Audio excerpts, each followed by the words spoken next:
الحمد لله رب العالمين والصلاة والسلام على أشرف الأنبياء والمرسلين نبينا محمد وآله وصحبه أجمعين أما بعد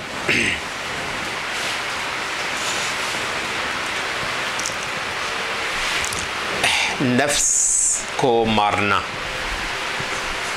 یہ آپ نے اصطلاح سنی ہوگی، امت کا ایک طبقہ اس کے ہاں بہت زیادہ چلتا ہے جی نفس کو مارنا ہے۔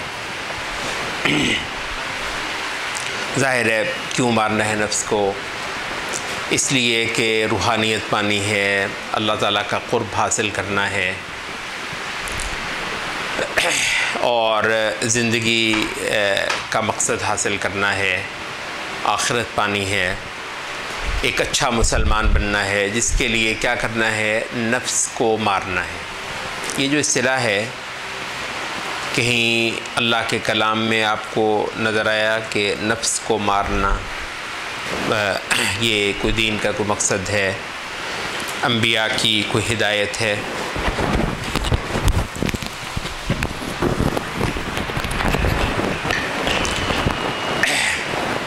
ظاہر ہے کہ نہیں۔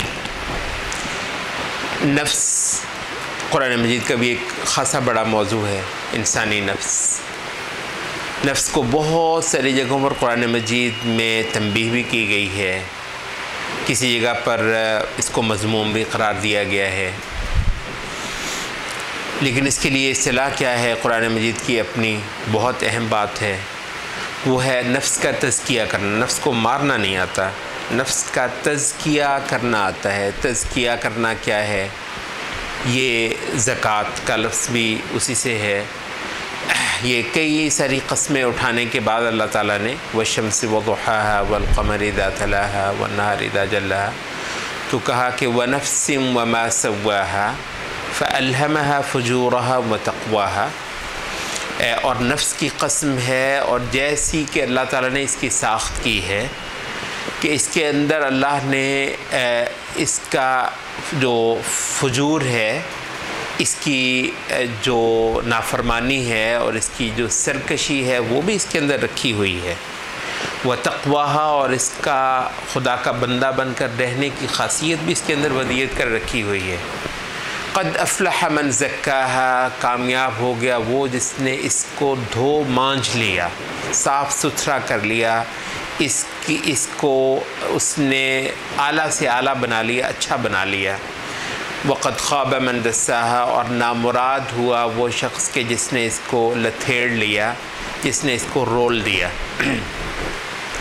تو یہاں ہم دیکھتے ہیں کہ نفس کو صاف ستھرا، اجلا، نکھرا کرنے کا معنی قرآن مجید کے اندر آتا ہے، اور تزکیہ جو ہے رسول اللہ صلی اللہ علیہ وسلم کے بعثت کے جو کچھ چند بنیادی مقاصد ہیں ان کے اندر بھی ذکر ہوتا ہے۔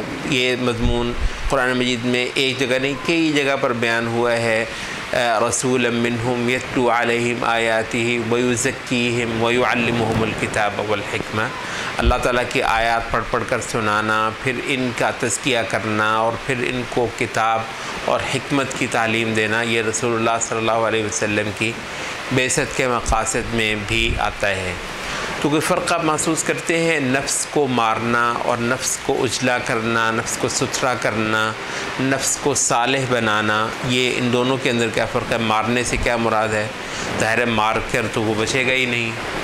وہ نفس کو مارنے سے عموماً کیا مراد ہوتی ہے کہ نفس کی ہر خواہش کا ستیہ ناش کرنا، نفس کو اس کی جو مرغوب چیزیں ہیں ان سے مکمل طور پر محروم کرنا، اور اس کی مسلسل مشق کرنا ہے۔ بھئی دنیا سے تمہیں کچھ لینا دینا ہی نہیں ہے۔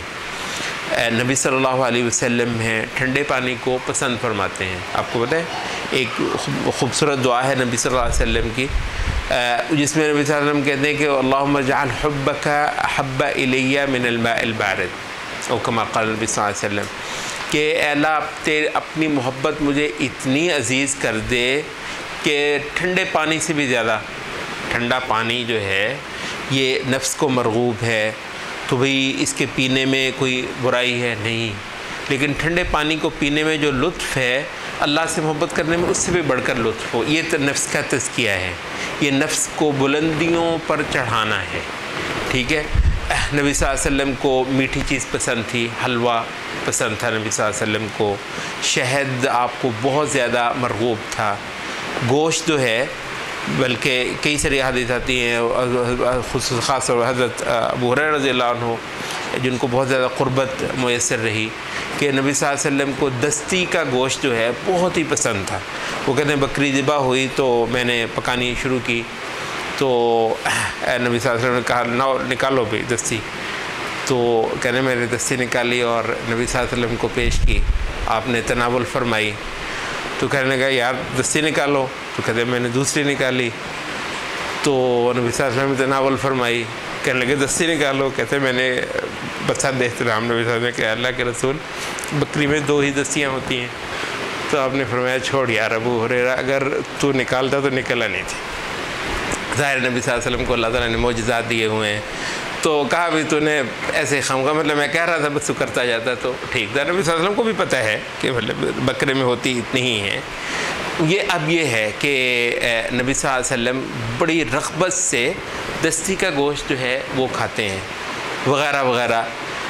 اب یہ جو ہے خواہشات کو جو ہے وہ ایک رخ دینا, آپ کو فلاں چیز پسند ہے, اس طریقے کا مکان پسند ہے, ایسی گاڑی پسند, مسئلہ کیا ہے اس کے اندر, برائی کیا ہے.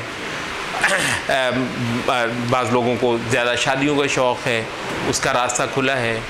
بعض لوگوں کو اچھا کھانا پسند ہے, اس کا راستہ کھلا ہے. بعض لوگوں کو سواری بہت اچھی پسند ہے, بعض لوگوں کو بڑے اچھے کپڑے. ایک صحابی نے نبی صلی اللہ علیہ وسلم سے عرض بھی کیا کہ اللہ کے رسول ہم میں سے ایک آدمی کو پسند ہے کہ اس کی سواری بڑی ٹھاٹھ کی ہو, کپڑے بہت, پوشاک بہت اعلیٰ ہو وغیرہ وغیرہ. تو کیا یہ کبر میں آتا ہے, یہ تکبر میں آتا ہے؟ نبی صلی اللہ علیہ وسلم نے فرمایا نہیں, یہ تکبر میں کب آتا ہے؟ تکبر تو یہ ہے کہ غمط الناس و بطر الحق, کہ لوگوں کو حقیر جاننا اور حق کو رد کر دینا. کسی جگہ پر حق ہے آدمی کے خلاف, وہاں اس کو جو ہے گھمنڈ اور غرور جو ہے نا اس کو حق کا اعتراف نہیں کرنے دیتا. تو کہتے ہیں کہ یہ ہے, یا لوگوں کو کمتر جاننا, یہ چیز کبر ہے. تو عبادت کا ایک ایسا خوبصورت متوازن منہج جس کے اندر گھر بار بھی ہوتا ہے, بیوی بچے بھی ہوتے ہیں, کاروبار بھی ہوتا ہے, نعمتوں سے بدرجہ اتم لطف اندوز ہونا بھی ہوتا ہے.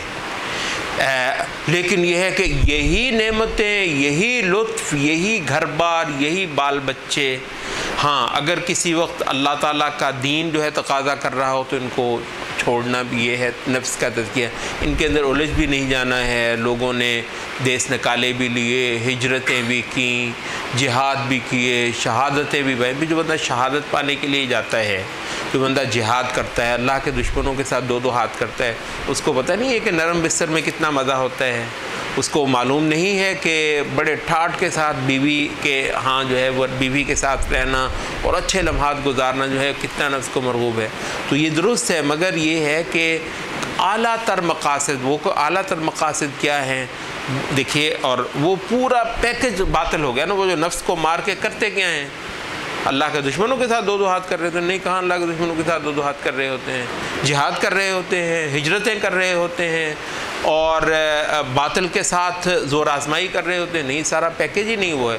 نفس کو مارنا ہے, مار مار کے پتہ نہیں کہاں جانا ہے, اور اس کا کوئی کھاتا جو ہے وہ نہیں بنتا ہے. تو ادھر کیا ہے کہ نفس کے مطالب کو رکھنا ہے, لیکن اللہ کی محبت اور اعلیٰ تر مقاصد پر البتہ ان کو ترجیح نہیں دینی ہے. اور جو عزم جو ہے وہ عزائم ہیں, عزیمتیں ہیں, ان کو البتہ پہچاننا ہے. یہ ایک اہم بات ہے. اس پہ ہو سکتا ہے ہمیں اللہ نے موقع دیا تو ہم تھوڑا سا کریں گے کہ اعلیٰ زندگی کے مقاصد, البتہ یہ ایک بہت ہے. تو تزکیہ دراصل زندگی کے برتر برگزیدہ مقاصد کو جاننا اور ایک ایسی زندگی سے آشنائی پانا جو ہمیشہ رہنے والی ہے، ابدی زندگی کے مقابلے پر البتہ دنیا کو رکھنا، تو اس کا اعلیٰ سے اعلیٰ چیز بھی بس ایک حد تک ہی اعلیٰ ہوتی ہے۔ یہ البتہ اس کو ہم کہتے ہیں زہد، جو اسلامی شرعی اصطلاح ہے، اس کو ہم زہد بھی کہتے ہیں، کہ دنیا کی اعلیٰ سے اعلیٰ رغبتوں کو بھی آخرت کے لیے کسی وقت بالکل تج دینا اور قربان کر دینا۔ تو بھائی یہ کیا، یہ نفس کو چڑھائیاں چڑھانا آخرت کی، نفس کو چڑھائیاں چڑھانا اللہ تعالیٰ کے خصوصی قربت کی، نفس کو چڑھائیاں چڑھانا رسولوں کی صحیح اتباع کی، اور دنیا کے اندر جو مقاصد ہیں دین کے ان کو پورا کرنے کی۔ تو یہ ہے نفس کا تزکیہ بنیادی طور پر۔ تو انشاءاللہ اس سے متعلق چیزوں کو ہم اپنی ان مجالس کے اندر اور بھی کھولیں گے اس رمضان کے دوران۔ ہمارا یہ خاطرہ مکمل ہو